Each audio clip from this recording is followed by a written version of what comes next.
अगर हमें डेटा किसी भी डेटाबेस को इंपोर्ट करना है, जो कि हमारा एक्सेल है कहीं पे अगर रखा हुआ है, उसको इंपोर्ट करना है, तो जो भी हमारा डेटाबेस है, जिस भी डेटाबेस में आपको करना है ना, टेबल करना है, क्योंकि डेटाबेस के अंदर होगा टेबल। ठीक हाँ है, जी। जैसे यहाँ पे ये एसक्यूएल क्लास में करके हम्म। हमारा टेबल, ये डेटाबेस है, डेटाबेस के अंदर में ये टेबल है। हम्म। यहाँ पे नहीं, टेबल है, और टेबल के अंदर में वो आएगा, तो हम इस टेबल पे जाएंगे, राइट क्लिक, और एक और जाइए, इस पे गए, राइट नहीं, इस पे कर लेते हैं, है ना, इस पे गए, और यहाँ पे टास्क, और यहाँ पे इंपोर्ट फ्लैट फाइल। अगर आपका सीएसपी है तो यहाँ पे फ्लैट फाइल करेंगे, जैसे ही फ्लैट फाइल करेंगे तो ये आपके पास आ जाएगा वर्क फ्लो। इस वर्क फ्लो के थ्रू हम क्या करेंगे, इसको इंपोर्ट करेंगे।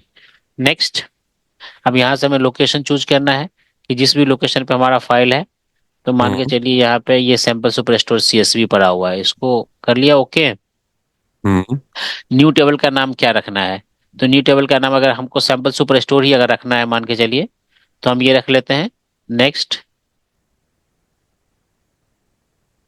ये आपको वो दिखा रहा है कि भाई आपका टेबल कैसे लुक, कैसे दिखेगा। हम्म। नेक्स्ट, ये आपको किसी को प्राइमरी की बनाना है तो बना लो, नहीं बनाना है तो अगर आपको ऐसे ही रखना है, अलाउ नल करोगे तो अलाउ नल कर दो। ठीक है, अलाउ नल कर देते हैं, क्योंकि हो सकता है कि इसमें कोई डेटा ब्लैंक भी हो, अगर ब्लैंक होगा तो फिर वो दिक्कत करेगा, अलाउ नल नहीं करेंगे तो। अलाउ नल कर दिया। हम्म। रो आईडी को हम प्राइमरी कर देते हैं, तो इसमें नल नहीं होगा बाय बाय डिफॉल्ट, क्योंकि ये अगर प्राइमरी की होगा तो प्राइमरी की ब्लैंक नहीं हो सकता। Hmm. Next, finish.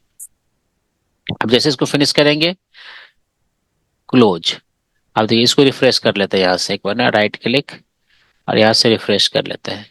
Again database में जाएंगे, और यहाँ हम्म। पे एसक्यूएल क्लास में गए, और यहाँ पे टेबल्स के अंदर जब जाएंगे तो यहाँ पे एक दिखेगा सैंपल सुपर स्टोर, ये रहा सैंपल सुपर स्टोर।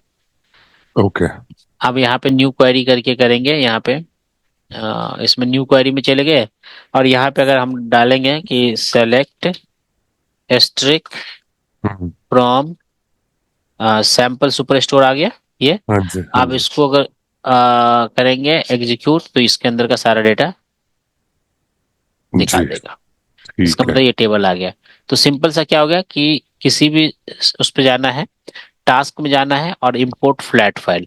अगर आपको इंपोर्ट डेटा अगर करेंगे यहाँ से, हम्म। तो फिर हम्म। ये कनेक्शन के लिए पूछेगा, अलग अलग कनेक्शन आपको, कि कहाँ से एसक्यूएल से करना है, कहीं से करना है, तो ये सब। तो अगर कोई दूसरे से SQL सर्वर से करना है या कोई सोर्स से करना है, तो यहाँ सब इस मतलब उसमें उसके थ्रू कर सकते हैं।